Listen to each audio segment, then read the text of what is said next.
Hey listeners, thanks for dropping in. I'm Christy. And I'm Melissa, and this is Buried Motives, where we dig deep into the details of some of the most gruesome Dirtbag murderers.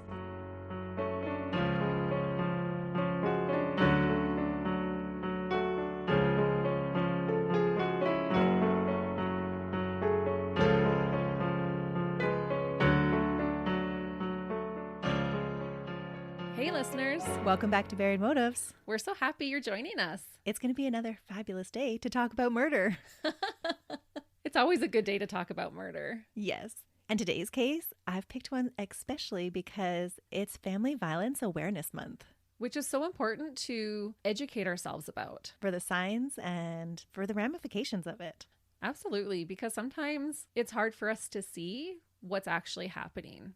Somebody's life could look perfect from the outside, and we don't know anything about what's actually happening. Right. Or if you're in that type of relationship, it can be hard for yourself to even recognize those signs and be able to explain it away. Or sometimes you feel like you're the only one. Yes. Today we're going to take a little break from tradition though. Usually we don't talk negatively about the victim, but while researching this case, I found very little that was ever reported to be positive about this victim. Oh, wow. So I'm curious if by the time that we're done talking, you'll feel the victim was the dirtbag and the murderer was the victim. Oh, interesting. You have me intrigued for sure. You might discover that you have to remind yourself, just like I did, that the victim was a victim. And no matter what kind of person he was still a person. He was once somebody's little boy. Oh, man. That's one thing I've learned while we've been doing our podcast is things are not always as black and white as we think they might be. No, not at all. And I'm going to put in a huge disclaimer for today's case that we will be detailing some pretty horrific abuse. The child and sexual abuse is some of the worst that I have ever heard. Oh, man. Sometimes I find myself not wanting to include all the details because I just found the abuse too disturbing. So if this is something that's not for you to listen to today, it's totally okay for you to skip and come join us next week. Absolutely. This case is well documented through journals and research articles and extensive trial hearings. Most of the descriptions will come in the murderer's own words, and sometimes it's really graphic in nature. All right, we've been warned.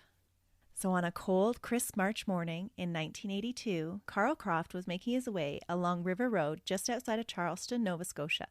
At a little past 7 in the morning, he was walking to catch his ride to work. The road was a muddy mess, and it made driving on it difficult, much less walking. As he walked, he could see a gray half-ton truck on the left side of the road in the distance. And he figured it was just someone who hadn't wanted to chance the muddy road farther up and had decided to go it on foot. As he got closer to the truck, though, he noticed an eerily still frame still perched in the truck, leaning against the driver's side door. As his eyes focused on what was in front of him, he began to take in the blood splatter that coated the truck and made it appear like a bomb had gone off inside of it. No. It was very clear to him as he ran to the closest neighbor for help that whoever was inside of the truck was no longer alive. Oh my goodness, how terrifying to come upon something like that. Totally not expecting it on your way to work, right? No. Yeah. And that much blood, I'm guessing maybe a gunshot wound? Police arrived on the scene at 7:35 a.m. and began their investigation. A single male occupant of the truck had been shot at close range with what police guessed to be a shotgun because there was a fibrous wad and slug fragments that were present in the truck. There was no signs of a struggle, and the bullet fragments found indicated that only one shot had been fired. Whoa. So that would probably indicate that the shooter was close range.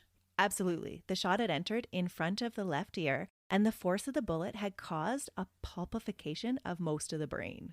Oh. The force was so powerful, it had decapitated the poor man. What? I've never heard that before. And that's why there is so much blood and brain matter all over the inside of the truck. So they had to have been using a super powerful gun of some sort. That's what it appeared to be. Being a small town, it didn't take the police long to identify who their victim was. They used the truck's license plate to confirm their suspicion, but it was just a formality. They knew that the deceased was Billy Stafford, a man that they all had at least a knowledge of. He was a long-term resident of the area and lived only 16 kilometers, or about 10 miles, up River Road in Bangs Falls. Lamont William Stafford had been born on February 13, 1941. His family called him Billy to distinguish him from his father, who had the same name. Later, he would claim that he had been born on Friday the 13th and that it gave him power. But it was actually a Thursday that he came into the world. Oh. He was the second oldest of the 6 children of Lamont and Winnie Stafford. They had 5 biological children and 1 adopted son. Billy's father made a comfortable living for his family running his own junkyard in Liverpool's Upper End. Billy had a very strong personality and even as a child displayed a passionate dislike for authority and had violent tendencies.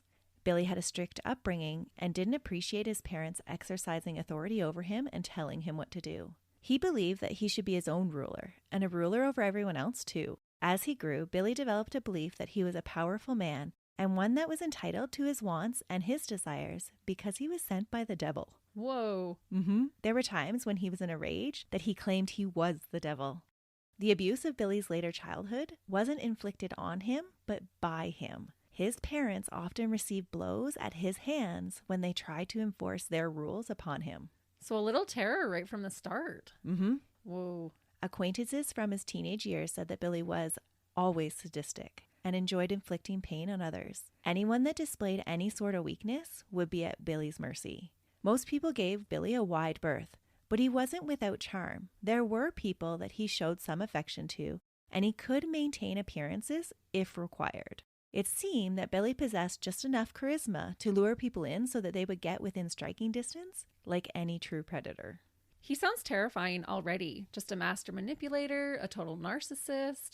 And it sounds like maybe something in his brain isn't firing right. No, and I really struggled to find any positive things that anybody said about him. There were some reports he had helped out some younger boys, but really when you dug into the story, it sounded like he more manipulated them into selling drugs for him. Oh my goodness. And I'm sure you'll get into this, but was he ever classified as like a sociopath or? He never had any treatment at all. What? Oh man. But there are some comments from his murderer later on about him being a sociopath. All right. That's what I'm thinking right now, but I'm not an expert. There are several signs that point that way. So along with Billy's belief that the devil guided him, he also felt strongly influenced by astrology, and his moods were strongly influenced by his daily horoscopes. If a horoscope was favorable, Billy would claim that the devil had his back that day. If it took a negative view, Billy believed that it would be a good day to lay low. And so he would live his life by his horoscopes. That's definitely an extreme, and it becomes like a self-fulfilling prophecy. Because if you believe you're going to have a good day, you can have a good day. So on the days where Billy felt that he had to lay low, he was particularly surly with anyone who crossed his path. Really, his moods were just so erratic and unpredictable that it might have well have been decided by the stars. Billy was known to fly off the handle with no notice, and anything standing in his way, whether on purpose or not, was in danger. Billy had a particularly tumultuous relationship with the police. Their attempts at enforcing the law and imposing authority over him did not go well. Billy was a law unto himself. His hatred of the police in Queens County was legendary. Police would follow up on deer poaching charges or drug charges, and Billy would threaten them that if they stepped foot on his property, it would be the last time they stepped anywhere. That is so brazen. If the police were successful in serving him with subpoenas, Billy would tell them that he would come if he decided to, and it wouldn't be because they summoned him. He would interfere with police investigations and try at every chance to intimidate the police. That's why he was recognized that morning by the police investigating his death. Oh yeah, he would have totally been on their radar. And this makes sense with what you just told us about how he hated rules. Yeah, so it makes sense that he wouldn't want to abide by any of the laws and listen to the local authorities. Yeah. Police investigated the crime scene and found that the keys for the truck were still in the ignition. Outside on the ground near the driver's side door, there was a bit of brain matter and fragments of a set of his false teeth. Whoa. As the inside of the truck was processed, one thing became very clear very quickly. With no gun found in the truck, it was apparent that Billy's death was not a suicide. Police knew that there would be a long list of suspects that would have wanted Billy dead. Oh, I can only imagine. Because he doesn't sound like a very class act. No, but you have to keep reminding yourself that he's the victim. It's true. Staff Sergeant Peter Wilson later admitted that when he had heard that it was Billy who was dead, he thought it couldn't have happened to a better guy. Whoa, he admitted that? That's something that you would think, but not actually say out loud. No, he said it out loud. Billy was known for terrorizing his neighbors. He once drove straight at a woman pushing her baby in a stroller. playing chicken just for the fun of terrifying the woman. What? He only swerved at the last possible moment, just barely missing them. Oh my goodness. What is it with you and doing cases with men going after women pushing strollers? I just remember you talking about that in another case. Yup. Well, Billy did it too. He also killed a neighbor's cow by sticking a shovel up its rectum, again, just for fun. Oh my goodness. Mm-hmm. What a dirtbag. But remember, Christy, he's the victim. Okay. I told you might be questioning. Well, victims can be dirtbags. Yeah, it's true. So the police called the K-9 unit to search for the missing weapon and then made their way to break the news to Billy's next of kin. So as they drove closer to his house, Billy's wife actually came out of their neighbor Margaret's house. When they asked her when she had last seen Billy and if she could describe what he was wearing, her answers matched what they had found on the side of River Road. When they told her that her partner was dead, she fainted right there in front of them. Jane Marie Hurshman had met Billy when she was trying to get out of her first neglectful marriage. Jane propositioned Billy to have an affair with her. What? That way her first husband, Milford, or Milfy, why not, 9 years her senior, would have legal grounds to have a judge grant a divorce that she so desperately wanted. At that time, a husband needed to have a reason to leave his wife. A wife needed a husband to have a reason to set her aside. Oh, so she was just wanting out and this was her way to do it. It's so sad that that's how the laws were then. And we'll get into talking about that a little bit, about how the system actually perpetuated family violence. At the time that Jane met Billy, the social fabric of the courts was to keep families together regardless of the circumstances. In theory, it was viewed as being protective to the family unit, but in reality, it often perpetuated cycles of abuse because the means to leave a relationship was often made very difficult. Oh yeah, because if you're living with an abuser and you have to go and cheat on him or her to be able to leave that relationship, what is that going to do to the abuse? It's going to escalate it. And at the time, the disparity between men and women's rights was still a canyon. And so men had so many more rights in the court system than women did. So crazy to me. It's hard to think that we've come as far as we have since then. And it's not like that's that long ago. We're not talking about the 1800s here. No. Jane had married Milfy on April 24th, 1965, at the age of 16 because she had become pregnant with his child. Both Milfy and she thought that it was the proper thing to do. Milfy's extended family were quite involved with their marriage. The newlyweds had moved in with Milfy's grandparents, and despite him being a grown man and having a wife of his own, Milfy's grandmother continued to wait on him hand and foot. Such a grandmotherly thing to do. It was, but it was to the extreme. She wouldn't allow Jane to have any control over any of the domestic kind of chores or anything like that. Yeah, I've always thought it's just never a good idea to live with your in-laws when you're first married, especially. Well, and I'm sure that his grandmother didn't mean any malice by it. She was 16 at the time. She probably didn't think that she knew anything. That's true. And she was technically a child, and so she was treating her as such. Yeah. Not saying that's right or wrong. No. But Milfy's sense of entitlement led him to believe that the world revolved around him because his grandmother just always took care of him and did whatever he wanted. He just believed that that's what everybody else should do too. As Jane progressed through her pregnancy in his grandparents' home, Milfy continued to go out and paid very little attention to Jane. With Milfy's grandmother taking care of all the domestic chores, Jane believed that her only purpose in the marriage was to provide sex for him. Oh, that is really sad. But that was the lesson that she was learning from the situation that she was in. And it is that time. Like you talking about the grandma, she would have felt like that was her duty. It was more so about what's a woman's duty than who she actually is as a person and what she can bring to the table. Right. On October 9, 1965, Jane gave birth to her firstborn son at 5 a.m. all by herself. Milfy wasn't there for the birth and didn't come to see his own child. He didn't even bother to pick them up from the hospital. He sent his grandfather instead. What? Wow, another dirtbag. Yep. But for Jane, motherhood replaced the sting of neglect from her husband. Her little boy, who she named Alan, became her whole world. Despite their troubled and neglectful relationship, she and Milfy went on to have a second son, James, on October 17, 1972. It was a very difficult labor that required Jane to have a blood transfusion, but Milfy couldn't be bothered to help his struggling wife. He was seldom home and often cheated on Jane. Ugh. Because of his drinking, he had trouble holding down a job to support his family. At this time, Jane was having a difficult time coping with everything that was going on in her life and turned to stealing to experience a rush and a sense of power. I could see that. In 1975, she faced 4 charges for shoplifting. Ooh. She just needed some type of outlet, though. Yeah, for her, it almost seemed like it was a way to just have control over something. Yeah. And I wonder, too, if it was a way to get attention. Oh, could be. Because she was so neglected and just felt lost in her whole world. Mm-hmm.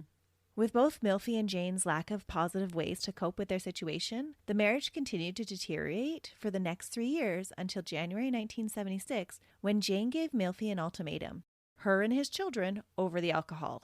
He picked up a 40-ounce bottle of rum that he had just set on the table and kissed it and said to Jane, "I guess you lose." Oh, whoa. The two separated, and Jane pursued a divorce, but was told that she had no grounds for one. No grounds for one. He's a dirtbag. It's sad that a lot of people don't recognize that emotional abuse is still abuse. He wasn't beating her up, but he was still abusing her. Yeah. So they had separated, but because she wasn't officially divorced, she wasn't able to get any financial aid to help her establish a new home or provide for her boys while she got on her feet, and they weren't well off to begin with. The general feeling was that if she insisted on leaving her husband, then she was welcome to leave, but don't expect any help. Keeping her boys with her was difficult. She had no way to provide for them, and Milphie used this as leverage against her. At one point, the two had agreed to share custody. Because Alan was in school, he would stay with his dad during the week and then go to Jane's on the weekend. James was to stay with Jane the whole time. Unfortunately, while meeting with a lawyer to better understand her options, Milphie took James and kept her sons from her. What? It's actually super sad, but they had a social worker come in and babysit James while she met with a lawyer, and they just let Milphie walk right in and take him. That's ludicrous. That just blows my mind that this was happening. Yeah. Milphie took her sons, and these were boys that he had never paid attention to. Yeah, and who are not going to be as comfortable with him because he's not their primary caregiver. But Jane couldn't raise any argument about Milphie taking the boys because it was a father's right. Who literally chose to kiss a bottle of alcohol rather than choose his family. But yeah, okay, he has that right. Yep. And this is the situation that led Jane to proposition Billy to have an affair with her because she wanted the divorce granted so that then she could get some financial aid and get on her feet and provide a home for her boys. Makes sense. It's sad, but it makes sense.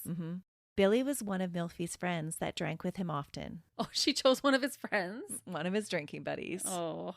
She had gotten to know Billy when she had been a designated driver for them on one of their little drinking road trips.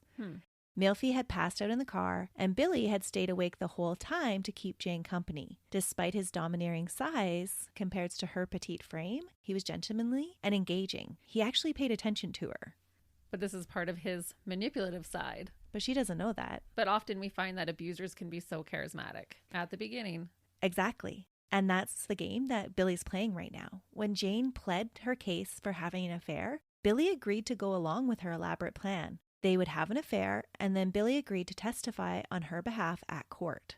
Billy's willingness to go along with her plan made Billy Jane's knight in shining armor. Oh, I bet. The reason why Jane was so caught up in Billy's act of being a hero that swooped in and saved her can be explained by a few things. Billy did know how to be charming when he wanted to be. He could be charismatic if it suited him, but usually not for extended periods of time. Yeah, because then those true colors come out. You can only hide who you truly are for so long, right? Yeah.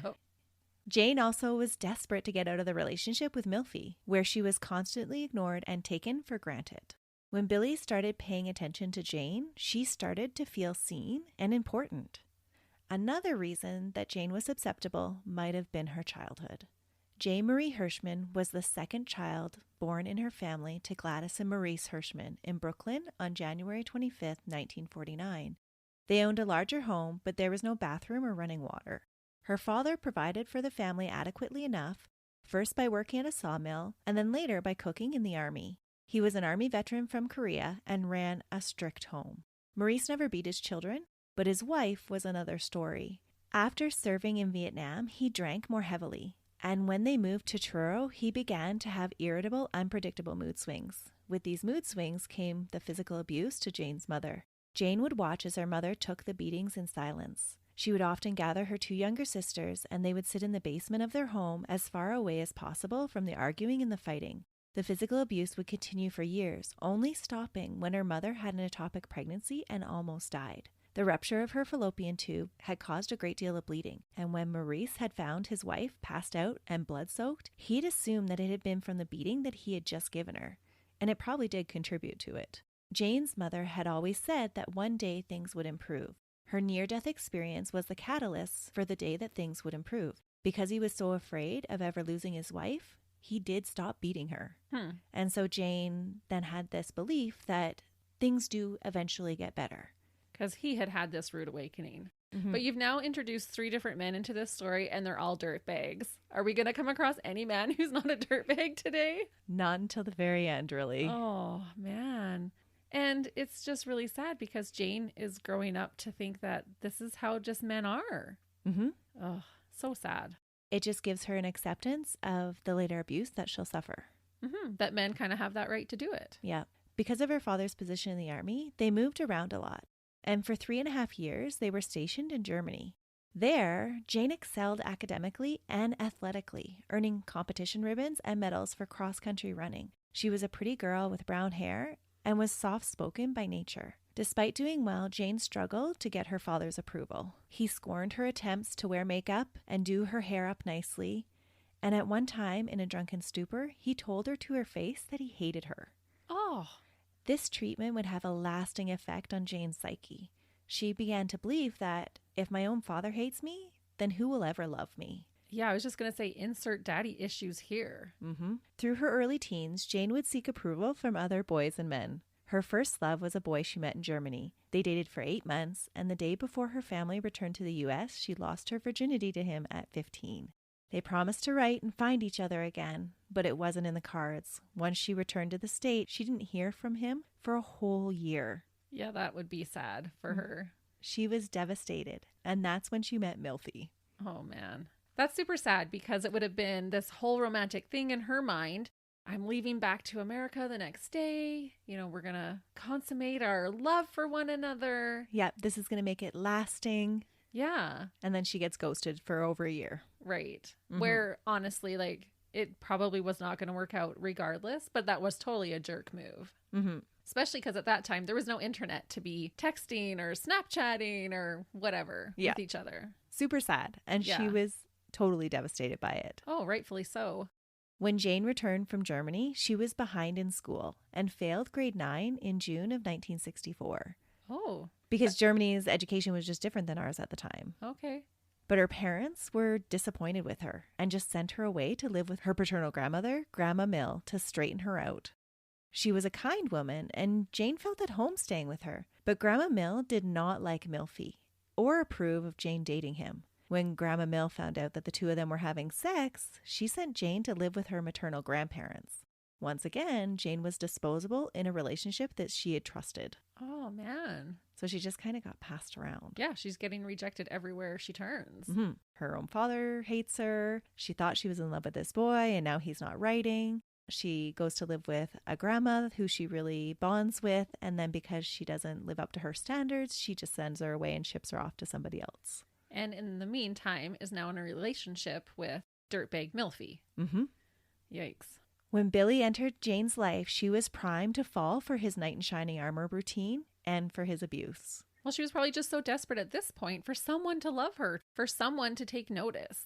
To Jane, at the time, Billy was striking an imposing man who stood over 6 feet tall and weighed 250 pounds. He was a sea merchant. He was big and burly with crude tattoos. He was an intimidating individual, one that even the police were wary of. He wasn't classically handsome with protruding eyes and thick lips, and his long brown hair was beginning to recede, but Billy tried to make up for it by sporting long sideburns.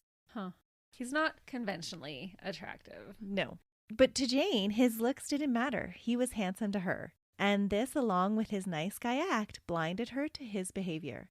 And I guess that hairstyle would have been more in at that time. Right. We're talking 70s. So sideburns were in then. Yeah. Billy swept Jane off her feet, constantly telling her that he loved her and making promises to give her a good life. And most importantly, he would protect her from all of the people that had hurt her. He would never turn her away or leave her alone. Oh, man. When Jane's divorce became final in May 1976, the two had already been officially together for 5 months. Jane and Billy settled into a bachelor apartment in Liverpool, and Jane was happy with Billy's attention. The The two eventually moved into an older home in Charleston, and Billy gave Jane money to fix it up. Billy worked away for 2 weeks at a time on fishing boats. While he was away, Jane got to make their home a beautiful place. And so all of those things that she couldn't do with Milphie, she was now doing with Billy. She was able to create this home and be a housewife, which she reveled in. She was still saddened by not having her boys with her, but Billy supported her through the tough times by telling her that soon Milphie would grow tired of parenting and bring the boys back. It's likely right. To help with her sadness, and as a companion for when Billy was gone, Jane got a miniature poodle and named it Blue. Aw. And this became like her best friend. Oh, we love our puppies, don't we? Mine is so spoiled. He is. But you have one that is now too, so you can't say anything. When Jane crashed Billy's car by accident, Billy just laughed about it. And Jane was so relieved that her mess up hadn't cost her their relationship, because that had been her experience before, that if she made a mistake, people would leave her or ship her off. Yeah. Despite the two never getting officially married, Jane started using Billy's last name and started calling herself Mrs. Jane Stafford. Because she was so happy, when Billy told her to stop taking her birth control, Jane went along with it. She was terrified to have another baby because of her last delivery, but she also wanted Billy to be happy. She was happy that he wanted their children, unlike Milphie, who had never cared about them. But in August 1976, when Jane became pregnant, things didn't go how she thought they would. Oh, no. I know I've been enjoying this little bit of reprieve. Yeah, for her right now. But I know that this isn't how it's going to stay. No. Which is so sad. Prior to starting a relationship with Jane, Billy had been in 2 other serious relationships. At the age of 21, he married Pauline Oikel. She was pregnant with his first child at the time, and like Jane's first marriage, it seemed to be the proper thing to do to get married. 6 years and 5 children later, Pauline was granted a divorce by the courts on the grounds of cruelty. Whoa, 5 children? In 6 years. Whoa. She was pregnant pretty much every 11 months. The physical abuse started soon after they moved in together. Some beatings were so brutal that Pauline had to be hospitalized. And that would have been while she was pregnant most of the time, or had just barely given birth. Oh, absolutely. Oh. And Pauline wasn't his only victim. Billy had a very unusual thought process when it came to children. He didn't particularly like them, but he did like that they represented his virility. He would not allow Pauline to take any kind of birth control to keep from getting pregnant. Then he would become angry and violent towards her and the children for their presence. So it was just like a flex for him. Look at my seed. That's right. Ugh. But really didn't like the children at all. He's gross. From the time that his children were 6 months old, Billy started to inflict corporal punishment on them if they cried. 6 months old? Yeah. That's how they communicate. I had to keep reminding myself, he's the victim. He's the victim. I don't know if I'm going to feel very sorry for him by the end of this, though. It was really, really hard to have any sort of compassion for him. And we're not victim blaming, but this is just the story. This is what happened. He would take his small children and make them sit on the stairs with lit cigarettes in their mouth, and they were not allowed to move until the tobacco had burned away. Then he would force them to eat the cigarette butts, and that would gain them the right to move from the stairs. What? Did they have to smoke it or just hold it in their teeth? Just hold it in their mouth until it burned their lips. And then they would have to eat it, and then they could get down from the stairs. Oh my goodness. To his second oldest daughter, Billy would force her to stand against the house as he threw knives at her. What? Did he ever hit her with one of the knives? I didn't see anything that said that he had actually hit her. Okay. But she had to learn to stay very, very still. How terrifying. He also caused her to have this lifelong fear of the dark by making her sit outside on a dark porch all by herself through the whole night when she was no more than 4. That's just so cruel. Pauline did try to charge him with the abuse that she suffered at his hands, but later dropped those charges when Billy promised he wouldn't do it again. Oh, yeah. Yeah, that's going to pan out. Yeah, it lasted a whole 2 weeks. When she finally was granted a divorce in the spring of 1968, she and her children had deep emotional and physical scars inflicted on them by the man that was supposed to love them. By 1971, Billy was in a common law relationship with another woman, Faith Hatt. This relationship lasted 2 years. During that time, Faith was frequently beat. Faith later said about Billy's unpredictable behavior that for no apparent reason, he would take hold of me and pound me with his fist. You never knew. He could be good 1 minute and the next minute snap. He actually frothed at the mouth when he came at me like a mad dog. Oh, There were occasions that he beat me when he wasn't drinking, but most of the time it was when he was drinking. And that was frequently reported by all of the women that he was with, that when he was angry, his eyes would bulge out of his head and he would froth at the mouth and like spit and just get so enraged. like a rabid animal. Mm-hmm.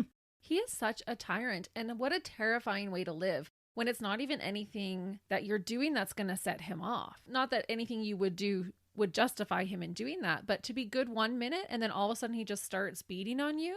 The unpredictableness of it just led to more terror for these women. Yeah, you would just always be anxious. You would always be on edge, walking on eggshells. Mm-hmm. When Faith became pregnant, Billy tried to choke her to death. Oh. She was only able to escape his powerful hands because he had been drinking and he was a little bit more clumsy than normal. Faith fled the province and didn't return for 7 years. Good for her. Mm-hmm. So this is now 6 children. Yep. Billy clearly had a history of increasing his violent tendencies when his partners became pregnant. When Jane became pregnant, his whole demeanor changed towards her. Once loving and supportive, he would now insult her about the weight she gained and her difficulty controlling her bladder. He would say things like, "Can't you control yourself? It ain't bad enough that you're big as a barrel. Now you have to be like a dog." Oh my goodness. And these are the things that he would say in public. Oh, I wonder if he was jealous because he's such a narcissist that now that these women are growing these humans inside their bodies and he knows the care and love that they're going to have for this child, I bet he's deep down resentful. I think that has a large part to play in it. Yeah. Billy was no longer attentive, but spent more time drinking and getting high. His substance abuse would just make the verbal abuse even worse. On May 30th, 1977, while Billy was away on the boats, Jane had Billy's father, Lamont, drive her to the hospital. She had grown quite close to Lamont and often visited Billy's parents when he wasn't around. Jane gave birth to her third son, Darren Edward Stafford. Darren was an 8-pound, 9.5-ounce boy, and she again had a very complicated delivery and hemorrhaged really badly. The doctor advised her to have a tubal ligation. 2 days later, when she went in for the procedure, she was almost denied because they said her husband would have to give her permission and sign papers. Oh, I just hate that that's part of our history. Mm-hmm. That gets me so riled that your husband has to give permission for you to do what you want with your own body. And with Billy's history, there's no way he's ever going to allow her to do this. But Jane lied and said that Billy would sign the papers, but he was just out at sea. And so it was best that they just go ahead with the procedure. And then when he got home, she would have him sign the papers. The hospital agreed and proceeded based on the assumption that Billy would sign the papers. That was the only way that they were going to do it. Yeah.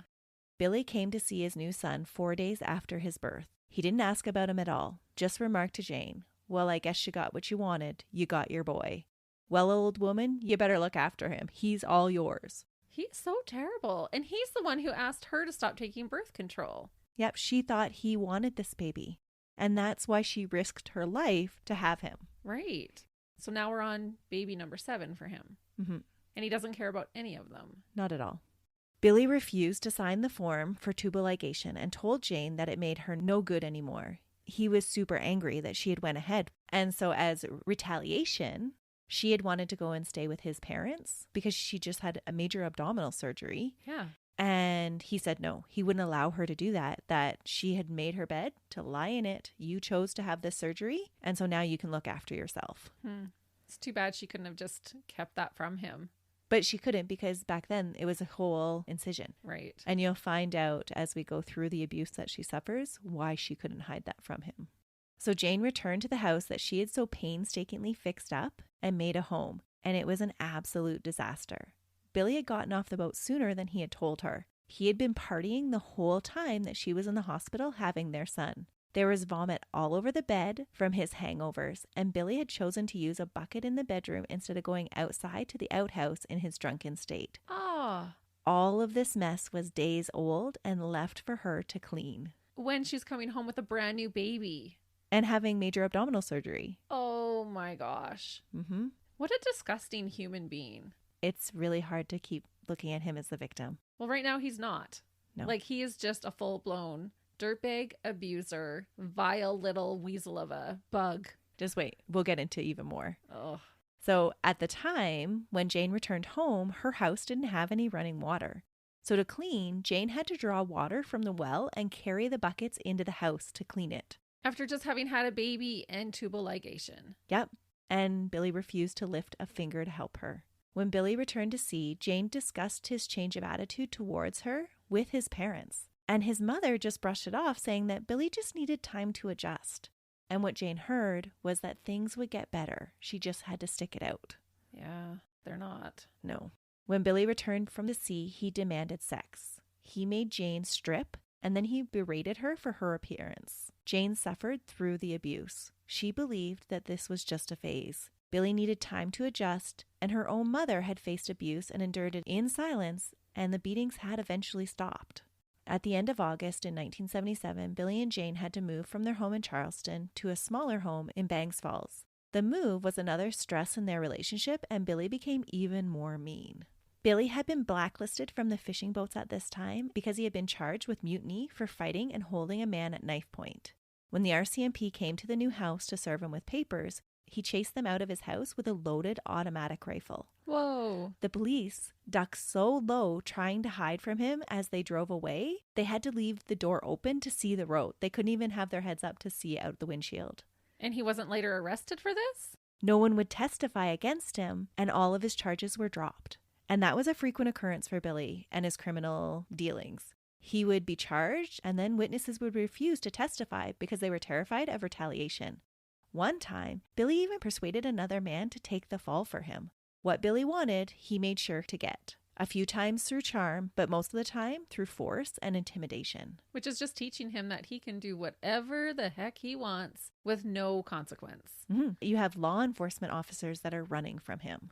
Wow. They needed to come back there with the SWAT team and haul his butt to jail. Yeah. Jane had tried to ease the tension in the home by getting a job at Hillsview Acres County Home in the kitchen and did her best to keep her house in order, but it didn't make much of a difference at all. The physical abuse started when Darren was 6 months old, and I'm not sure why this particular time was a trigger for Billy, but it seems that in all of his relationships, the abuse would always get worse when the babies turned 6 months old. That's interesting. When Darren turned 6 months old, Jane had had a beautiful day. It was her day off, and she had taken Darren out to get photos done. She bought KFC home because Billy was putting in cabinets in the kitchen, and there was only a hot plate to cook on. And if any of our listeners don't know what KFC is, it's fried chicken, and it's awesome. Yes. Jane knew that Billy and his friend Richard would have worked up an appetite, and she wanted to make sure that Billy had a good meal. Hangry Billy was a situation she liked to avoid. Hangry anybody is a situation you want to avoid. After serving the meal and cleaning up and putting Darren to bed, Jane rested on the front porch, taking in the pretty view surrounding their home. She invited Billy to join her. Instead, he grabbed her by the hair and started screaming at her about making eyes at his friend and serving chicken to impress another man. He called her a whore, slapping, kicking, and punching her. The next morning, he promised that it would never happen again. It's almost like if he sees something beautiful, he has to destroy it. He saw her having a moment of gratitude and appreciation and just enjoying her day, and he had to stomp on it like the monster he is. Mm-hmm. And it just seemed so out of the blue for Jane. That hadn't been her intention at all. It was the first physical beating that Jane had ever received, and she racked her brain wondering if she had actually looked at Richard. Had she caused the beating? And the answer is no. Yeah, of course. It was nothing to do with her at all, and all to do with Billy's jealousy. And that's part of the awareness that needs to be raised, is it's not your fault. If someone is beating you, that's their choice. That's not because of anything you did to deserve it. But this is the mentality that Jane believed. Oh, unfortunately, for most abuse victims, it is. Yeah. Just to confirm that this was not anything that Jane had done and that it was completely Billy's jealousy, he would beat her every time he invited friends over to their house, even if she stayed in the bedroom and never made an appearance at all. What? Mm-hmm. But then she was still flirting, even though she stayed in the room and didn't even set eyes on them? Yep. Billy would make things up in his head. Wow. Even though Billy was no longer working, he refused to watch Darren, and so Jane had to pay for him to be put into childcare, which in hindsight was a good thing. The neighborly couple that cared for him during the day provided him with stability and love and contributed to his ability to cope with this tragedy later in his life. At 6 months old, Billy refused to let Jane feed Darren at night. Instead, he would go into the room and make the baby boy stop crying. Jane never knew what he actually did to make him stop crying, but Darren learned quickly not to cry at night. What a monster. To Billy, the most important lesson Darren could learn was to be tough and to be a man. When he was 2, he beat the boy for crying about an earache. Billy's own mom raised objections, but he just threatened her with a beating and told her to mind her own business. Well, and he had hit his mom before growing up. By the time Darren was 3, Billy had taken to getting Jane's attention if she was outside by shooting at her feet with a rifle. What? Yeah. Just in the middle of the neighborhood, I'm just going to shoot at your feet? Yeah. So their property is a little bit secluded. Oh, okay. And so she was outside in the garden, and instead of hollering at her or whatever, he thought it would be funny to shoot at her feet. And by all accounts, he was like this excellent marksman that never missed a target, but he would purposely shoot at her. Yeah, I don't care how good of a marksman you are. If you don't want to actually shoot somebody, you don't aim your gun and shoot right beside them. Yeah, but he would do that frequently. He just wanted to terrorize her. Oh, absolutely. That was what it was for. Yeah, and he thought it was hilarious, I'm sure. During one of these beckons, he told Jane that she had a mess to clean up and directed her into Darren's room. The 3-year-old was lying naked on the bed, covered in blood and feces, trying not to cry. What? Billy had beat him with a mop handle for crying. He had beat this little boy so bad that he was covered in blood, and Darren had defecated during the beating. I just cannot even imagine that horror as a mom. No. And that's lasting damage that he's doing to that child. Another time, Darren would have to receive dental surgery to fix the damage done by Billy's adult fists on his toddler's face. Oh my goodness, this is so infuriating. Darren had cried after falling off a chair and putting his teeth through his lip. When Billy had asked him if he had cried about the incident, because he came home later, he didn't even see him do it, Darren answered him truthfully because he knew that if he lied, he would get a beating. So when Darren told him that he had cried, Billy gave him 3 sharp punches to the face, and it broke all his teeth. Oh my gosh. At 3. Like, kids are supposed to cry. Like, this is how they regulate emotion and they learn how to deal with their feelings. Billy always used violence to teach his son lessons. When Darren was a teeny bit older and had accidentally lost some money that had been given to him, Billy picked him up by his hair and put a butcher knife to his throat. At other times, Billy would hang the small boy from his feet and point a loaded .30-30 rifle at his head. Melissa, this is heartbreaking. I just cannot even imagine what some children have to live through. It doesn't make any sense. This little boy was no threat to him at all. No, he's just doing it for his own enjoyment. And it's so sad that because there was no predictableness to his dad's outrages, Darren at 3 couldn't understand what behavior he was supposed to display. He just knew he couldn't cry. That's right. Sometimes the abuse would come for no reason at all, though. So even when he wasn't crying, the abuse would still come. I cannot even imagine a poor child having to live that way. And it's really sad that Jane is obviously in this state where she doesn't feel strong enough to leave. Because for us looking from the outside in, we can be judgmental and say, why didn't she leave? Why did she let him treat her son that way? But she had already had her other 2 children taken away by her first husband. She has this glimmer of hope that things will get better because that's what happened for her mom. She just must be in such a state to not be able to leave him. And she learned really quickly that if she raised any objections to Billy's treatment of Darren, that the abuse just got worse for both Darren and herself. And probably not a lot of resources for her to go to for help either. Not at that time, no. Billy couldn't even allow the small mercy of some joy in his son's life. Darren had toys, but was not allowed to play with them in front of Billy.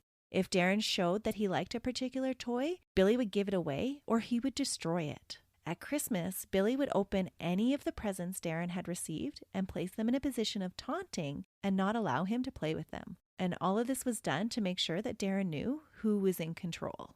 He's so despicable. Christmas, like you're even going to ruin Christmas. Absolutely, he did. He controlled the whole opening presents. He opened all the presents. Nobody else opened their presents. Jane and Darren weren't the only ones to suffer at Billy's hands during this time. Billy did find work eventually on and off from 1978 to 1981 on various oil tankers and gypsum boats. In September 1981, Billy brought home a friend to live with them. Oh, great. So she's going to get beat every day. Yeah, because there's another man in the house. Ronald Wambolt, or Ronnie, had been left by his wife because of his abusive nature. He was now homeless, and Billy took advantage of this opportunity to abuse his old friend. He allowed him to move in with him and then used him as a slave for chores and a convenient drinking buddy when he needed someone to drink with, which was almost every day. Yeah. He would slap him and punch him and make him do all of his chores. Which is surprising that his friend would put up with that because he's an abuser too. But it's almost like a hierarchy of dominance. Billy was the alpha. Yep. Wow. Billy also took to shooting at Ronnie. This is giving me Michelle No Tech vibes. Absolutely. He just manipulated even other adult men. Yeah, because that's exactly what she did. She abused her children, and then she brought all these people into her house and would even murder them. Ronnie, too, was too scared to raise any objections to Billy's abuse and never thought of going to the police because he felt that they would be of no help. And he probably felt a little embarrassed, too, to be a grown man being beat by another man. Yeah.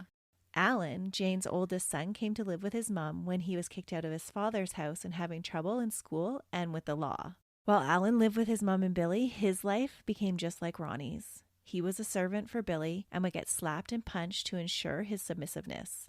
Billy treated him the same way he would treat Blue and the other family pets. Aww. At any time, he would strike out and start beating them. Billy was known to shoot and maim the neighborhood dogs, and he shot at and maimed the people in his house, too. Alan would later recount one particular dinner when Billy had beat them all.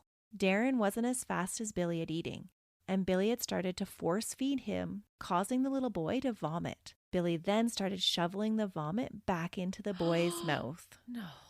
When Jane spoke up, trying to placate Billy by calling him hun and saying, like, this is not okay, he smashed all the plates on the table, cracking them over Alan's head, and then started to beat Jane with his fist. When she was too weak to fight back or defend the others, he started to beat Darren. Oh my goodness. Melissa, this is terrible. I know, I did give you a trigger warning. You did. And it wasn't that Billy himself tried to live by a higher standard and expected everybody else to live by the same one. He was a complete slob. He was so lazy that at night he would refuse to get out of bed when he had to urinate. Instead, sometimes he would use a bottle, but other times he would just urinate in the bed. And then he would make Jane change the bedding around him. So he wouldn't even get off of the bed. No. But even just think of the mattress. A grown man's pee all over the mattress. Like, that's going to be a larger amount. How do you even get that all out of there while he's still laying on the bed? Urinating for him was a way to exert his dominance over everybody. And just to degrade her. Billy would beat Jane whether he was drinking or not, but on the nights that he combined alcohol with using acid, those were always the most terrifying nights. During one binge, he strapped Jane to a kitchen chair and held her there at gunpoint for 3 nights. He would release her and send her to work during the day and then retie her again to the chair when she returned. On the last night that he had kept her tied there, he urinated all over her head. Oh my goodness.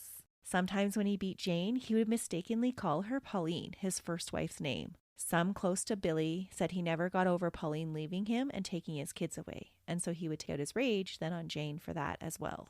The whole house lived in fear of Billy, too afraid to help each other or stand up for each other. During one of Jane's beatings, Billy had beat her so badly with the butt of a gun that she had been left unconscious on the kitchen floor. Alan had waited until he thought Billy was asleep and then went out to check on his mother, who was still lying deathly still on the kitchen floor. He quietly tried to rouse her and then poured water over her, trying to make her wake up. But when that didn't work, he returned to his bed because he was terrified that Billy would find him trying to help his mom. And so he went to bed, not even knowing if she was still alive. I can't even imagine that. The sexual abuse that Jane suffered is one of the worst cases I have ever learned about. It is utterly disturbing. Billy was ritualistic when he returned home from working on the boats. When he got home, he would make Jane strip naked and inspect her body all the time, totally degrading her. That totally is.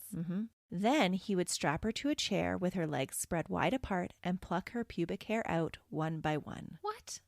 He would bathe her and cover her in perfume and force her to wear lingerie that he had collected from whatever port he had last visited. He would then tie her up in several positions, and with each new position, he would rape and sodomize her. Over and over again, this would happen. To aid with him entering her anally while he was at home, he would insert a pipe into Jane's rectum and only allow her to remove it when she went to work. What?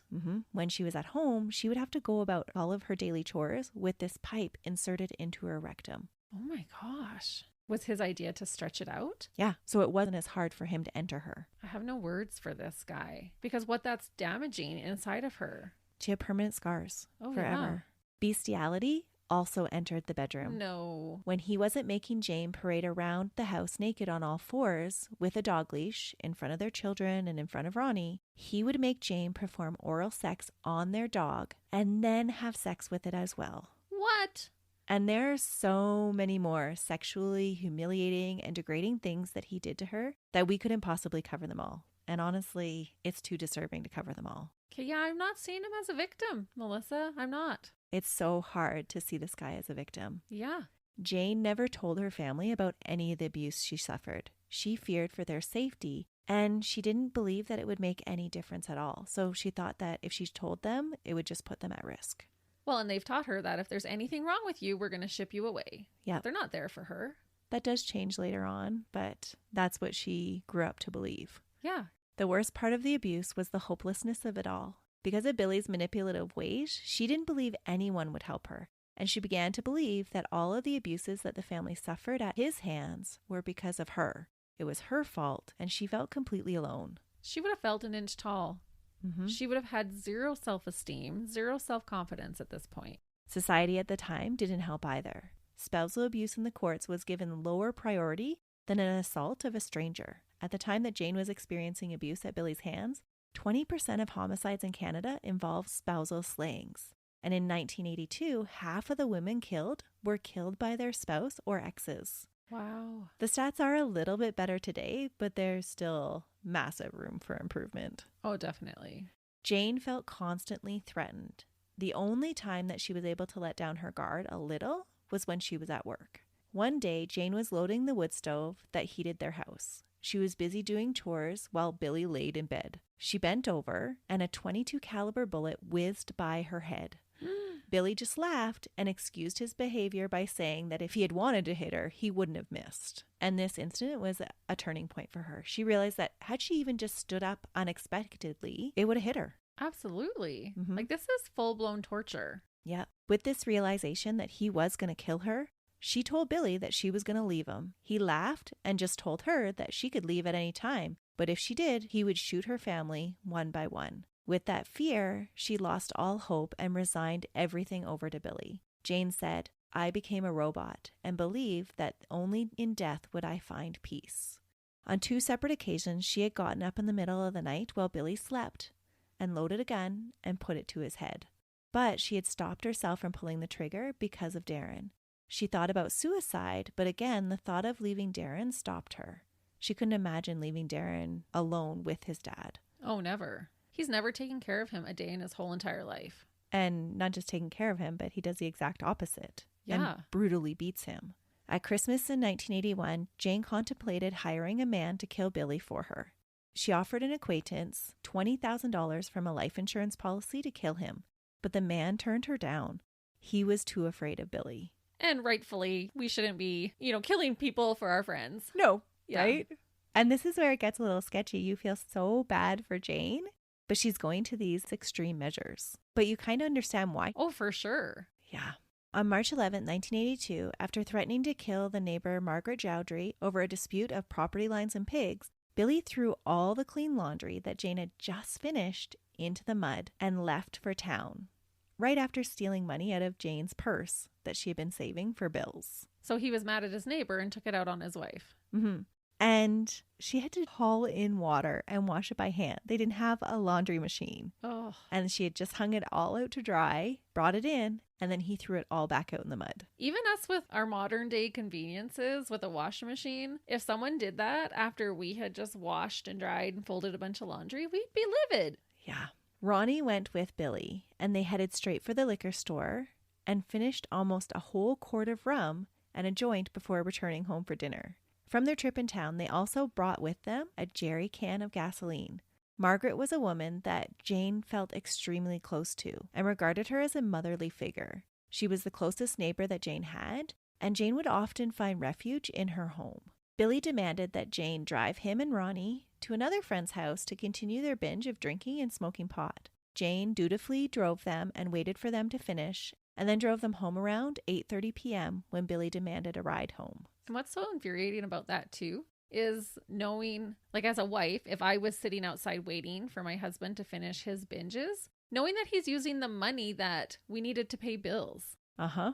And he's not going to care. He's going to blame her if the bills don't get paid. And he's just letting her sit out in the cold. He doesn't care anything about her. Yeah. You can't come in and join me this evening, but you can sit outside like a servant and wait. She was his personal chauffeur. On the ride home, he ranted about setting fire to Margaret's home. He laid out his plan to use the gasoline in the jerry can that he had just purchased earlier in the day. Then he laughed, an evil laugh, and said that he would deal with Jane's son Alan too, because Alan had just gotten in trouble. And so he was going to take care of Alan too. He ranted like that until he passed out. When they pulled into their home, Ronnie went inside and passed out as well. Jane stayed in the truck. She was well aware of Billy's rule that she must remain outside until he gave her permission to enter their house. And she wasn't ever supposed to wake him up. She just sat out there in the truck contemplating her life, the abuse that she had suffered, that her boys had suffered, and then she started to think about all the threats that Billy had made that night. She honked the horn to get Alan's attention in the house. Alan was asleep in the house, and it took 2 times to get his attention, but he did come out to the truck. When he approached his mother, through the open driver's window, Jane told her firstborn to get the gun and load it. Oh my goodness, she's involving her son. And Alan didn't really question what his mother was asking him to do. It wasn't an unusual request for Billy to tell him to get a loaded gun. He often shot deer out of season, when he wasn't shooting at his mom and the cops, of course. Sorry, but this is Jane that asked him, right? Yeah. But he sees Billy in the truck, and he doesn't recognize that Billy's asleep. Okay. So Alan didn't really question it. Alan chose a 12-gauge shotgun. When he returned outside, his mother was standing beside the driver's door of the truck, and from his vantage point, he couldn't see Billy. Jane told him to bring her the gun, and then told him to go back in the house. And he did as she asked. As he was inside pacing, he heard a single shot. Within 30 seconds, he was back out the door. Jane was standing by the truck with a gun in her hands. She had shot Billy by putting the barrel of the gun through the driver's window, getting as close to Billy's head as she could, turned her own head away, and pulled the trigger. The Cooey Model 840 12-gauge shotgun with a force of 16,000 feet per second was less than 6 inches away from Billy's head. Oh. And that's why he was decapitated by the blow. Yeah. The whole time, Billy was asleep. When Alan appeared by her side, she handed him the gun and told him to get her clean clothes and put them in a garbage bag. He obeyed his mom. She then gave him instructions of how to get rid of the gun and call her father for help. He was to tell the neighbors, Margaret and her partner Roger, that they were safe now. Then she climbed into the cab of the truck with her dead husband. She was covered in blood and bodily fluids, but all she could think about was getting the truck and the mess away from where Darren could see it. She drove 7 miles down River Road. The bumps made Billy's torso fall into her as she drove, but she just kept looking straight ahead. Oh my goodness. So his dead body is leaning up against her. With his head shot off. With the help of the neighbor, Alan dismantled the gun and threw it into the river by their house. Alan then went back home and wiped down the outside of the house where blood and brain matter had splattered against the wall. Jane's parents picked her up after she dropped off the truck along the side of the road. She told them not to ask questions and had them drive to their house so that she could get cleaned up. She walked into their house without allowing them to turn the lights on. And then when done bathing, she asked her dad to take her back home, but not along River Road. So she had him take the back way home. Or they would have passed the truck with Billy in it. Once home, she reunited with Alan, who had gone back to Margaret's home. They came up to the house, and all of them tried to calm her down, but Jane was in shock. After the neighbors left and Alan eventually fell asleep on her bed, too afraid to leave her alone, Jane still lay awake. She still feared Billy. Irrationally, she figured because she had left the keys in the ignition that Billy would be able to drive back home and begin to terrorize her again. Wow. I know we've talked about this before. We talked about it in your Halloween case, but her brain wasn't even able to catch up with what had happened yet. No, with what she had done. Yeah. For the next 2 days, Jane remained in a dazed state with the help of some Valium. But it didn't take police long to target Jane as the prime suspect. Jane had tried to blame the shooting on a mafia hit from a drug deal gone wrong, but the police weren't buying that story. On March 13th, she was brought into the Liverpool detachment for questioning. The interview started at 12:35 a.m. and went until 6:55 in the morning. Oh, wow. Jane was slow and acted like she was on tranquilizers, because she was. Yeah. Quiet and expressionless, she sat there. She refused a lawyer, but just kept asking to speak to Billy's father.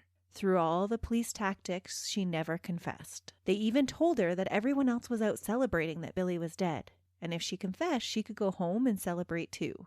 One of the interrogating officers was overheard saying that Jane deserved a medal for what she had done. She had likely saved their officers' lives by killing Billy. Probably. Around 9:45, after getting to meet with Lamont, Billy's father, and with her own father, she was again interviewed by the police. They started trying to indirectly question her about what had happened, and Lamont, who was allowed to stay with Jane during this interrogation, stood up and defended her. He encouraged the police to stop playing around and just ask her straightforward questions. The police followed Lamont's challenge to just come straight out and ask Jane point blank, "Did you kill Bill?" Jane answered yes. As soon as she had made her peace with Billy's dad, she confessed to the crime. Lamont consoled her during her whole confession. Never once did he seem the least bit upset with the woman who had just killed his son. Whoa, that speaks volumes as to what kind of person Billy was. Yeah, when his own dad isn't upset that he's dead. Yeah, and is consoling the murderer. It had actually been Lamont who took Jane to the hospital right after Billy's death to get some help because she was so out of it and in shock. And that's when she was prescribed the Valium that had made her dazed and confused during this time that she was being questioned. After her confession, Jane was allowed to go back home to sleep. She awoke only to tell Darren that his father was dead and that he wouldn't be coming home anymore. The young boy, only 5 at the time, asked her if it was true and then said he was glad and asked her if she was glad too. Wow. And this is where things get a little strange. Jane Marie Stafford was charged with first-degree murder on March 16, 1982. She wasn't arrested or jailed. What? They let her just stay home? Yeah, they actually drove her back home after she confessed to murder. They really did think she was doing them a favor. Police didn't fear that she was a flight risk, and eventually bail was posted by her father for $5,000. But everyone was sympathetic to her story. But it all seemed a little bit odd to me because she had just killed a man and was facing first-degree murder charges. Yeah, like if you're going to stay by the letter of the law, she should have been incarcerated awaiting trial. Yeah. But I guess if she was out on bail. That happened days later. Oh, that is interesting. Very interesting, but I do think it speaks to the sympathetic nature that people around her had for her plight. And sadly, I think it speaks to that they knew that she was being abused. On March 25th, still in a drugged and dazed state, Jane was interviewed again and told police that Alan had been the one to pull the trigger. What? Yeah. She would later claim full responsibility, and most people believe that she made this claim because she was loaded up on Valium.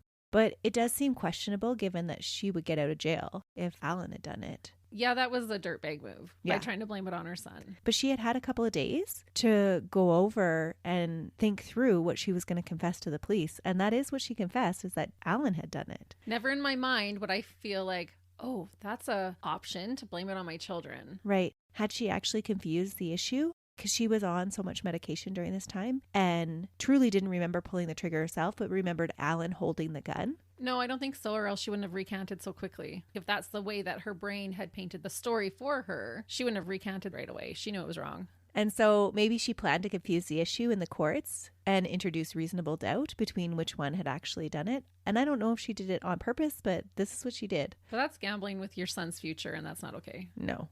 Her story of Alan being the one to pull the trigger was a little harder to take back in reality than just to simply say that she had lied and apologized for lying. On March 26, both she and Alan were arraigned and placed in a jail cell in Queens County Jail in Liverpool. And eventually Alan is let out. Oh, good. Because he didn't know that she was going to shoot him. I think he probably had a pretty good guess of what was going to happen. Do you think so? Yeah, and he did help cover it up afterwards. He did help cover it up. But like you said, when he brought out the rifle, he probably didn't think too much about it because he was always told to go fetch the rifle. Hard to say. Jane obtained a lawyer who arranged for a psychological assessment to be done. Her lawyer attempted to enter a guilty plea of manslaughter, but the provincial attorney wouldn't accept it. Billy had been asleep when she shot him. The prosecuting attorney was not local and had never met Billy. He was determined to see that Jane was brought to justice because regardless of the type of person that Billy had been, a human life had been taken. In Canada, there are some key differences between the two charges when it comes to sentencing. Manslaughter allows a judge to determine an appropriate sentence based on the crime. First and second degree murder, though, have minimums that must be met for sentencing. And rightfully so. They're more serious offenses. What she had done was pretty horrific. Yeah, she still murdered someone in their sleep. Had Jane lied during her confession and told police that Billy was awake and threatening her, like he always had done, the charge would have been manslaughter. And interestingly, death usually comes to a battered woman after one beating too many, one punch or one kick that's went over the edge. Often, though, the husband pleads guilty to manslaughter or second-degree murder, and the court accepts those pleas. Because I was just meaning to kick the crap out of her. I wasn't meaning to kill her. That's right. Oh.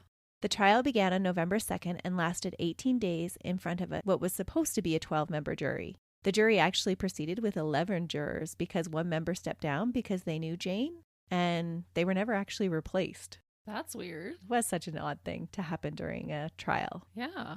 The prosecution pled their case. Jane had no right to kill Billy just because she was having a rough go. A rough go. They laid out the murder as being planned and deliberate and meeting all the requirements for a first-degree murder charge. First degree. Yeah, I don't know how I feel about that. I don't think she was any different than as if he had kidnapped a stranger off the street and held her hostage and abused her. But at the time of the killing, he was sound asleep. She had had the forethought to get Alan to go and get the gun. And then the way that she covered up was pretty meticulous. That's true. And the prosecutor had the knowledge that she had sought to kill him before. The person that she had approached to kill him as a hired hit had come forward. Yeah, that's not looking good then. No. It's so tough in a case like this because we sympathize with Jane and we can understand how she felt that she had no other option, no other way out. I can't find one redeeming quality about Billy. But at the same time, a life is a life, and she did commit murder. Yes. Which just makes this so tragic. It was a dirtbag decision. But I can also sympathize that she didn't feel like she had any other decision to make. Yeah. And he probably would have ended up killing her or one of her children. In Jane's original statement to the police, the officer failed to record Jane's recounts of the abuse that she had suffered at Billy's hands. What? He felt it wasn't really pertinent to the case at the time. That is the case. That is so true. It is the case. But because the abuse was excluded from the statement, Jane's lawyer argued that it wasn't her complete confession and therefore shouldn't be allowed to be entered. Like, they actually redacted all the parts where she was telling them why she had killed him and why she felt fearful and why even when he was sleeping, she still felt threatened. So they just doctored it up and edited it to make it sound like she was just a cold-blooded, vicious killer. Well, I don't think that they did it on purpose. The guy actually felt that, yeah, this is just a wife complaining about her situation in life and didn't really have any influence on her actions. That was just something that happened to wives. Okay, buddy, and you're above the law and you get to make those decisions? I think not. Yeah, but that's what happened. Luckily, her lawyer argued it in court and that confession wasn't allowed to be entered. Good. If it had been allowed, Jane's confession would have seemed more like she was just this heartless person without an explanation of why she felt threatened by Billy even when he was passed out. Witness after witness testified to the abuse Jane had suffered at Billy's hands and his explosive temper. There were some that testified that Jane was overly dramatic and didn't have it that bad after all. And among those was Margaret. Margaret? The neighbor? Yes, she was totally ticked off that Jane had pulled her into having to testify. Margaret. That shocked me. It shocked Jane too. She was deeply betrayed by this. Totally. She didn't have it that bad? Yeah. Did you have to walk around with a pipe up your butt, Margaret? No. And part of the reason that Jane acted that night was to protect Margaret. She felt that Billy was going to set their house on fire. He told her that he was going to. Yeah, that's not okay, Margaret. When Jane took the stand, she told the court about her childhood, that she had learned that women had to accept the physical abuse from their drunk husbands. How she had never fought back when Billy abused her because he made her believe that it was her fault. She had learned that any time she complained, the abuse got worse. A common punishment was being forced to drink a glass of Billy's own urine. She outlined her thought process when asked why she didn't leave Billy. She said she was fearful that he would make good on his threats to kill everyone she loved. And he probably would have. He would shoot guns at her head just for fun. Mm-hmm. The prosecution made the argument that despite Jane's sad story, that she had still committed first-degree murder. In their argument, they said, "We may sympathize with Jane Stafford in her situation, but the law is the law. And I would submit that in this case, we have to say we sympathize, but what you did was planned and deliberate, was not provoked, and was first-degree murder." But at the same time, as police officers, we weren't there to help you. We were running away from your husband, letting him be a total tyrant to you. So we left you with not very many options. Mm-hmm. Before the decision of Jane's guilt was decided by the jury, the judge gave them instructions that took 7.5 hours to relay to them. The instructions took 7.5 hours? Saying to the jury that they had to determine if, quote, the killing of Mr. Stafford was objectively or actually a matter of necessity. So you must look at the means employed in self-defense and decide whether those means were necessary. In addressing that question, of course, you may take into account what you know about the character and disposition of Mr. Stafford. You should understand that the law of self-defense proceeds from necessity, from the instinctive and the intuitive necessity to preserve oneself. Under no circumstances may that defense be raised as a cloak for retaliation or revenge. The use of force in self-defense should come as a matter of last resort. It's justified only where there are no other reasonable means to prevent the assault. If you have any reasonable doubt as to whether the accused acted in self-defense, as I have defined it, you will find the accused not guilty of murder because a homicide committed in self-defense is not a culpable homicide. He told the jury it could return one of 4 verdicts: guilty of first-degree murder, guilty of second-degree murder, guilty of manslaughter, or not guilty. He explained in detail how each verdict could be reached, and it was 5:30 p.m. when he completed his charge. That's wild. So to put that into perspective, listeners, imagine listening to 7 of our episodes back to back, and that was just us reading the instructions. Yeah. That's crazy. But you know, with his statement there, it's making me feel even more so with the terms that he's given to them, that this was self-defense. Mm-hmm. When Jane left for court that morning, she had said her goodbyes to her sons and family and had made arrangements for their care. She had kept her bag packed for jail since day 1 of the trial. She fully anticipated going to jail. The jury took 17.5 hours to deliberate. Oh, I bet. The next day, on Saturday at 11:30 a.m., the jury announced it had reached a verdict. The verdict they returned was not guilty. Not guilty at all? Nope. Later in an interview, juror Daniel Smart said, as an explanation for their decision, that the jurors found the Stafford case to be very emotional. When she was on the stand, it was hard to sit and listen to because she said things that people shouldn't have had to say to other people. I was relieved when it was over, and I felt we came to the best decision that we could. Did she plan to murder him? That was the question. First-degree murder. There was no way it was proved to us that she actually planned it. There was no way we could come to that decision without any doubts at all. Wow. I was not expecting that. I was thinking maybe manslaughter. I was not expecting her to be not guilty. Which, does it seem right? Well, I was excited about it, but I don't know if that's right or wrong. Yeah, she did kill somebody. She did, but I don't think she was in her right mind. Did she have a way out? No. Jane was free to leave the courtroom that day. While her lawyer told her to try and get on with her life as best she could, he also made her aware that an appeal in this case was very likely. On December 2nd, 2 weeks after the verdict, Jane left the province. I was just going to say I'd be heading to Mexico.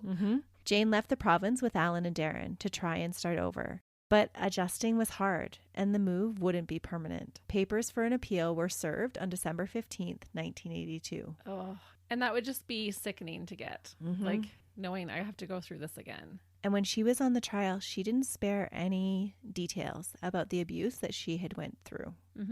Nor should she have to, but that would be hard to do. It would be like reliving it again. There were a lot of people that didn't agree with the decision that was made by the jury. It was argued that the trial had put the victim's character on trial instead of the confessed killer. But in a self-defense case, you have to do that. You have to look at why they're doing it to prove if it's self-defense or not. Yep. It was clear that Jane was a victim and that her options to flee her abusive relationship were very limited, especially when her psyche was taken into account. But the argument made by the prosecution after the trial that those factors would normally relate to the severity of her sentence, not to the establishing of the crime she committed and her guilt over it. It was argued that if Jane could get away with murder, then it would be a slippery slope into vigilante justice for an abuse victim. That is true. It does set a precedence. I'm so torn. Yeah. And there were several cases of women killing their abusive husbands right after this verdict. Really? Oh, yeah, that's not so good. No. The appeal was granted and a new trial date was set for February 14th, 1983. While Jane awaited the trial to determine her fate again, she used the time to upgrade her education and prepare to go into a career as a nurse's assistant. This time, when Jane's lawyer offered a deal of manslaughter, the prosecution accepted it. So they didn't want to go through the trial again. Yeah, I wouldn't want to either. No. And she had mentally prepared herself to go to jail. Like, she thought she was going to get a sentence. Because she knew what she did was wrong. Yes. That's why I was expecting more like manslaughter, right? So that ends up being what she actually was convicted of. And that seems more appropriate to me. It does. At the sentencing hearing, Mr. Justice Nunn said that Jane had lived a tragic life and that Billy Stafford had been a man on the outer fringes of the definition of humanity, but a human nonetheless. He said that he did not subscribe to Staff Sergeant Peter Williamson's view that Jane should receive a medal for what she had done. He said that Jane had been judge, jury, and executioner. The judge recognized Jane's efforts to make something of her life, and he didn't believe that she was a danger to society, but emphasized that there must be some deterrence in the law and a protection for society as a whole. Wives don't have the right to take the lives of their husbands. He sentenced Jane to 6 months in jail, with 2 years probation, with a recommendation that she be allowed to commute from jail to attend her classes to complete her nursing courses. And I thought this sentence to me was more of a good compromise between the lobbying for justice and those that were pleading for mercy. For sure. While you were saying that, though, what came to my mind was, yes, women are not allowed to murder their husbands, but why are there not stricter laws and penalties about men battering their wives? Yes. Men are allowed to kick and punch and threaten and maim, even to their little children, punch their little 3-year-old's teeth out, and that's okay. And he's not going to spend 1 day in jail for that. But it comes down on the wife when she feels so cornered that she has to lash out like that. And it's not okay, but it just seems like there's a bit of a double standard there. And there was. I mean, we're making progress in that area, but at that time, definitely, there was a double standard. While in prison, Jane continued attending her nursing courses and during her psych rotation learned about sociopathic personality disturbances. She felt that Billy had displayed all of them. Me too, girl. Me too. That's what I said right at the beginning. He sounds like a sociopath. Yeah. Learning this gave her some peace because she felt like she understood a little bit more of what Billy had been and why he had done the things that he had done. It wasn't her fault that he acted the way he did, like he had always told her. Oh, for sure. On April 14, 1984, Jane Stafford was eligible for parole after serving 1/3 of her sentence, and it was granted. In June of that same year, at 35 years old, Jane graduated as a fully qualified nursing assistant, a job she truly enjoyed. In the years following her release, she was the subject of a CBC Fifth Estate documentary and a book, both titled Life with Billy. She began speaking in women's groups, gradually gaining confidence and self-esteem. She worked with shelters for abused women and supported many that fled their partners. She would sit with women that had left their relationships. In these meetings, they would share their stories, and Jane would try to empower women to see themselves as a person that didn't deserve to be abused. That's amazing. That she was able to turn the horrific things that she had suffered into something positive for somebody else. Yeah, and to help other people. And it shows, too, that she wasn't this crazy, bloodthirsty, revengeful person. No, she served her time. She made good use of her time, getting an education while she was incarcerated, and then is going on to try and help other people. She never wanted to hurt anybody. No, she really did feel like she had no other choice. In an interview, she said, "I can look back now on it all, 3 years later, and I can say I'm sorry it ended the way it did, because no one has the right to take another person's life no matter what. But I will never be sorry that Stafford is dead. In my community, everyone knew I was being abused, yet no one acknowledged that fact. No one spoke about it out loud. Battering isn't the taboo, talking about it is." She lobbied for support for other battered women, support for them immediately when they left, and support through the court system. The support and lobbying came at a personal sacrifice for Jane. Each time she spoke at a public engagement or met one-on-one with another woman, Jane had to relive her own trauma over and over again. Jane told some of her friends that listening to the stories of other abused women was almost like living with Billy again. That would be really tough. Mm-hmm. And I really agree with her statement about how it wasn't the abuse that was taboo, it was talking about it that was taboo. Yeah. Like, that's so backwards. That will allow it to go on and will actually protect it to go on. Right. And I think that's why it's so important that our province has this domestic violence awareness month so that it's not taboo to talk about. No, that we ask questions about it and we recognize that it still does happen. Right. And try to get women out of those situations before it escalates to something like this happening. Yeah. But meeting with all these women and being a voice for women did cause Jane to go in and out of depressive states, often contemplating suicide. She had escaped Billy's tyranny, but really she hadn't escaped the abuse and the emotional toll that had taken on her. At this time, she started shoplifting more frequently. Therapists describe her kleptomania as a symptom of her inner turmoil. This compulsion to steal things that she didn't need or things that she could have easily paid for was a huge embarrassment to Jane. She felt shameful and hated herself for continuing to put her family in the newspaper headlines again and again. She felt guilty all the time. She felt guilty for shoplifting. She felt guilty about any of the speaking engagements she would turn down in an effort to care for herself. And she felt like she was still carrying the guilt of Billy's death. She felt like she wore a sign over her head that said, "You're a murderer."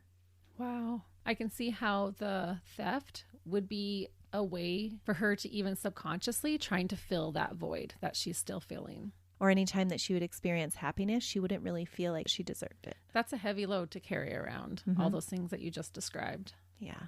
One therapist that Jane sought out said that Billy's hold on Jane, even after his death, was not surprising. Sleep deprivation and the emotional abuse, strengthened by the unpredictable outbursts of physical violence and degrading sexual episodes, were a form of severe brainwash that left Jane broken and confused. Mm-hmm.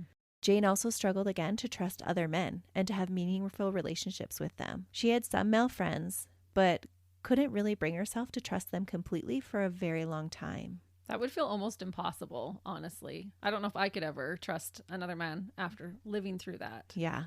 With therapy, though, she was able to find some balance in her life, and Jane did find love again and married a man named Joel on October 10th, 1991.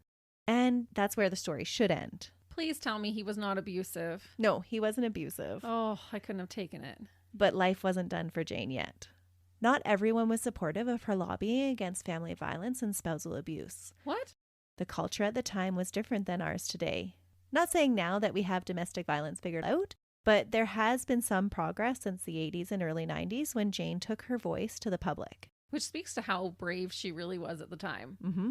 Just to give you an idea of the feelings at the time, on August 13th, 1985, a meeting of the Queens County Council, 6 of 11 councillors voted against providing a $6,400 grant for a proposed transition house to aid battered women in Queens County and the adjoining counties.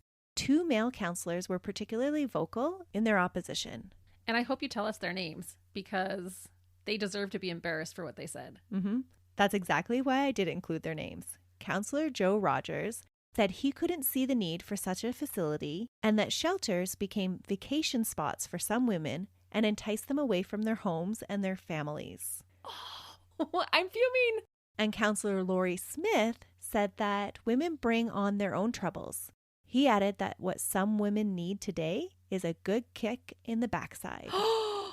He didn't. He did.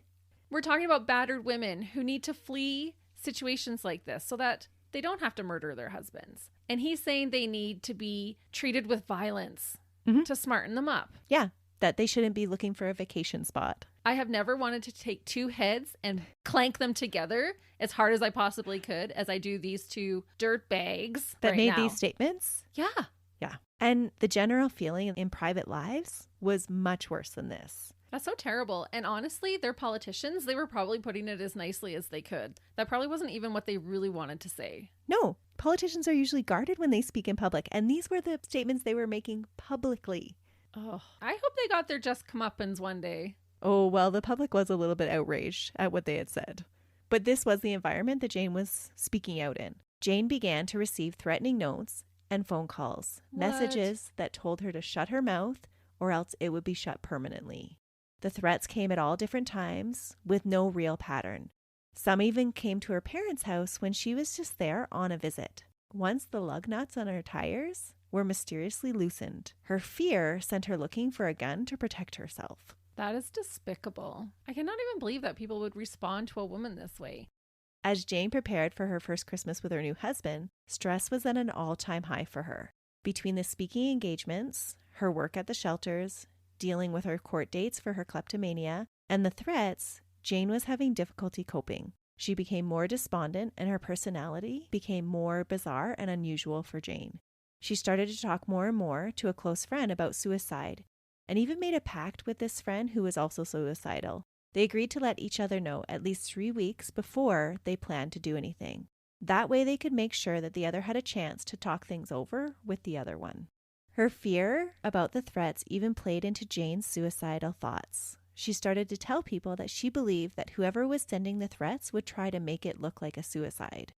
One good friend questioned her if she had made up these threats as a plan to cover up her own suicide. No. So she had always had suicidal thoughts. Right. And these thoughts were coming more frequently at the same time that she was receiving all of these threats. So a friend actually thought that she was sending the threats to herself to make it look like she was setting herself up for somebody to murder her. So that she could commit suicide and make it look like it was murder. Yeah.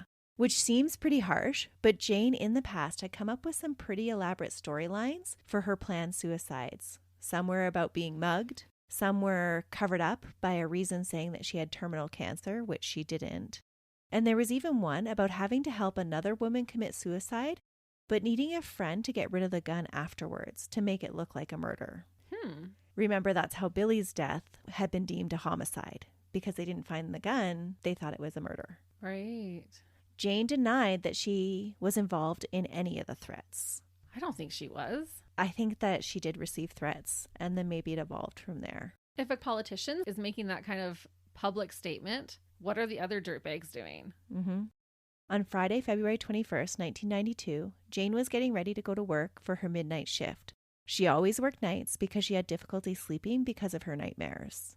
That day, she had been busy picking up a gift for a resident and making plans with friends and sending James, her middle son, who was now living with her, off with Alan so that he could take him to his dad's for the weekend. When those boys left, they didn't really notice anything different about their mom. It's not like she gave them a special goodbye or anything like that. As she left for work around 8 p.m., she told Darren and James' girlfriend, who was staying with Darren to kind of watch over him, that she was going into work early to pick up a cake to go along with the birthday gift. And then she was going out to meet with a woman from a shelter before going to work. She promised to call at the beginning of her shift, as she usually did. Jane was last seen at the Micmac shortly before 8 p.m., where she had purchased a birthday cake. Her work reported her missing to the police at 1 p.m. It was unusual for Jane not to show up for her shift. Her family was contacted, and gradually they gathered at her house. While they contacted family and friends and asked about Jane's whereabouts, they received 3 hang-up calls. And this was suspicious enough to the police at the time that they actually started to trace the calls that were coming into her line. But then they didn't receive any calls after that. Jane's body was found the next day in a parking lot. Her body was slumped toward the passenger seat from her seated position in the driver's seat. Around the car, there was no evidence of footprints or tire tracks within 4 feet of the car. Only the front passenger door was locked, and the keys were still in the ignition. In the left pocket of her jacket, police found a sealed envelope. The letter inside the envelope was stenciled and read, "No more talk from you, gotcha." That's a little bizarre. There were no signs of struggle in the car, and the gun that had killed Jane had been wrapped in a sheet and was found in her lap when her body was moved. Along with the gun, police found a half-filled cup of coffee and 3 plastic grocery bags nestled one inside the other. Inside of them, there was another plastic bag and a sandwich bag with 3 .38 caliber bullets. In the back seat, they found a loaf of bread and a box cake. Which, to me, if you actually stopped to pick up that birthday cake, that doesn't imply to me that you were going to kill yourself. No, there's a lot of things that she did that made it look like she wasn't going to kill herself. Well, and even how did the gun get wrapped up after she had shot herself with it? Well, isn't that what you said? It was wrapped up on her lap? Mm-hmm. And she died of gunshot wound. Yep. So you can't wrap up a gun after you've killed yourself with it. But you could wrap up a gun before and shoot through the blankets. Was there evidence of that? Mm-hmm. Oh, never mind then. The medical examiner confirmed that the bullet track was conducive to Jane having shot herself, but the official report did state that homicide could not be ruled out. Her fingerprints or any other fingerprints were never found on the gun. There was heated debates on both sides as to what had led to Jane's death. Some argued that the threats were real and that in previous suicide attempts, not long before this one, Jane had tied up all loose ends, making sure to say goodbye to everyone, going to a motel, and had this big elaborate plan of how she was going to commit suicide. They argued that Jane was working on her problems and that the ones that she faced currently were smaller than any of the ones that she had faced in the past. And so they couldn't really understand why at this point in her life that she would commit suicide when she had already been through so much. I think it's an accumulation, though. Yeah. It's piling on top of. It's not this is separate, this is separate. It's adding one more thing onto that. That's right. Jane had made plans to take her parents to medical appointments, and she'd made date nights with her friends, too. And during her previous suicide attempt, she had actually canceled all of her appointments with her friends. Others argued that Jane had been suicidal for a while and believed that the threats were an elaborate way to try and make her death look like a homicide in order to cash in on insurance policies. They cited upcoming dates as huge stressors for Jane. The Canadian Panel of Violence Against Women and the court appearances for shoplifting were both weighing heavily on Jane's mind. Jane had left provisions and goodbyes behind for her family in recorded messages. But in the messages, she said that she was fearful of the threats that were being made against her, and that was the reason she felt that she needed to be prepared for anything. Jane had been seen with $1,000 cash in the days before the murder, and this was the exact amount of money that she had offered a friend to clean up the gun from another friend's death. Oh, that's interesting. The cinching evidence for me for deciding which theory I believed came from Jane's camisole that she had been wearing underneath her sweater the day she was shot. It didn't have a bullet hole in it, even though her coat and her sweater did. The coroner surmised that this was because there was a button that would have pushed against the gun as it was placed against Jane's chest. Jane would have been the only one to have felt the button and move the gun aside and push it through the buttonholes instead of over top the button. So the idea is that she felt it hit the button, like the button pressed into her chest, so she moved it out of the way. That's right. And then, so she shot herself in the chest, is what they're implying. Yeah, which is not a common way to commit suicide. No, especially for a woman. So you think she did commit suicide? I think that it would have been a really fluky thing to happen for the camisole just to happen to be moved aside when the shot entered her body. I'm not sure. I have to digest that for a minute. But there's a lot of things that point in the other direction as well. On June 8, 1992, 3.5 months after her death, the Halifax police did close the file on the potential murder case, concluding that she had committed suicide. Despite the ruling, there are many that still believe that Jane was killed to silence her voice against domestic violence. Even in her death, Jane's words still remain true today. Society needs to be educated and made more aware that domestic violence is an unacceptable criminal behavior, punishable by the law. My purpose in speaking out is to tell other battered women not to be silent screamers. Do not keep it behind closed doors. Come out and be heard. The more that come forward and speak out, the sooner society's attitudes will change and there will be an end to this cycle of violence. Publicly tell your story, no matter how shocking or unbelievable it may sound. Wow, that's remarkable. What a statement. And that is the tragic, emotion-filled case of Jane Hurshman, dirtbag or not. Wow, what a wild ride, Melissa. I'm not convinced. I don't know if she committed suicide or not. I'd like to hope that she didn't, but maybe if she did, trying to stage it as a murder was maybe so that her sons wouldn't think she gave up on them, to kind of alleviate that. But then at the same time, would they not be hurt by thinking she was murdered either? I don't know. That's a tough one. I think a lot of her actions seem really contradictory that day to either committing suicide or to being murdered. Like, why pick up the cake and have it sitting in your back seat if you were going to not even bring it there? Right. But if you were trying to sell the story that it was murder, then having the cake in your back seat would make that a more plausible way to think about her death. That's true. And I think the note being like sealed in an envelope in her pocket, that's weird. Because if you're a murderer and you're wanting to leave that note, you would just like fling it on top of the body or just on the dashboard or whatever. You wouldn't take the time to put it in her pocket. No. Unless they had left it for her to find and then she got in her car and she had put it in her pocket. I have so many questions. And so many questions remain unanswered. Like, I find it very suspicious too that the only door that was locked was the passenger door. So that to me would tell me that somebody's been in and out and locked it on their way out just out of habit. Yeah, maybe. Because the other 3 doors were all unlocked. And there was no gunshot residue on her hands because it was wrapped in the towel. But that could have been the murderer too, to not leave fingerprints. Yeah. But I think that there's enough documented evidence of her suicide attempts before and the messages that she left after for her new husband and for her family leave too much for reasonable doubt to say that somebody else murdered her. Right. And they never found any evidence to indicate a murderer. No. The women that she went to meet, they could never find that woman. No one came forward and said, I'm the one she was supposed to meet. No. Huh. Which again, you could argue both sides for. Yeah.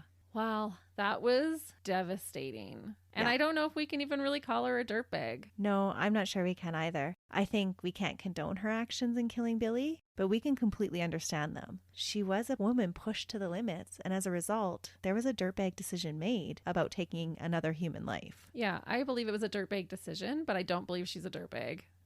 I think she struggled a lot with a lot of different issues. And one of the most depressing things that I did find about this case was reading the reports of so many women that came forward to say that they had suffered just like Jane.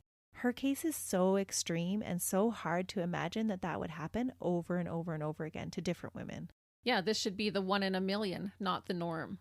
Right. It's such a sad story, but one that needs to be heard. And we need to be more aware that this is happening. This is happening around us still. But I think Jane's last statement that I shared with you is totally accurate in that more awareness has to come about. This week, give some thought to family violence. And hopefully we can all find a way to do our part in helping to prevent that and to help those who are in need. And to speak out. Absolutely. Like Jane said, your voice deserves to be heard.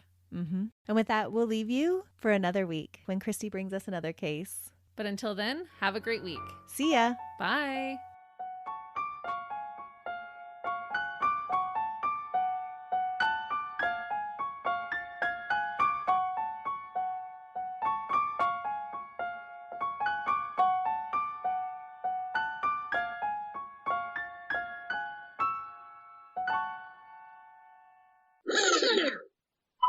Hey, listeners. Oh, wait. No. Welcome back to Varied Motives. I'm just ready to go. I'm excited to hear this case. Your face. You're like, oh. It's okay. There's this thing called editing. It's beautiful. Our knight in shining armor. Yeah. Melissa's husband's dropping us off lunch. Oh, man. I haven't had a deep fried pickle in a hot minute. Probably since last time we went out together. I got, your GST benefit is available. Reply yes to receive your benefit. Ooh, click that one, Christy. Okay, where were we? I don't know. I'm just focusing on deep fried pickles. Woohoo! Okay, daddy issues, right? Yeah. Protruding eyes and thick lips. Yeah. All the better to kiss you with, my dear. Tell me about murder, Melissa. Tell me. Sleep deprivation and the interminable. The what? Interminable, emotional. Interminable and emotional. I'm going to just cut that word out. Guaranteed that little dirtbag is at home battering his own wife. Okay, and we're done for the week. Bye. Yeah.